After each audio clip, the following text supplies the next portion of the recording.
توہین کریں. آپ دیکھیں کہ ان کے نبی حضرت موسیٰ علیہ السلام ہیں، وہ ہمارے بھی نبی ہیں. ان کے نبی حضرت عیسیٰ علیہ السلام ہیں، وہ ہمارے بھی نبی ہیں. ہم ان کی توہین نہیں برداشت کر سکتے. اسی طرح ہم اپنے نبی کی بھی توہین برداشت نہیں کر سکتے.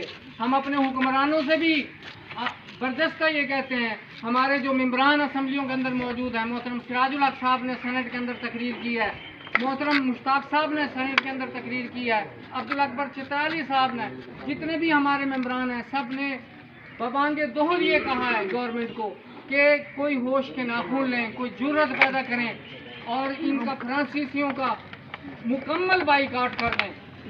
ان کے جتنے ادارے، ان کے جتنے کاروبار ہمارے ملک کے اندر چل رہے ہیں، وہ ٹوٹل پمپ کی صورت میں ہوں، وہ لیو بسکٹ کی کمپنی کی صورت میں ہوں، ہم بھی ان کا ٹوٹل بائیکاٹ کریں گے اور گورنمنٹ کو چاہیے کہ وہ مکمل بائیکاٹ کرے. مذمت تو ہم جیسے لوگوں کا حق بنتا ہے جو اقتدار کے اندر نہیں ہے. عوام کا حق بنتا ہے کہ وہ مذمت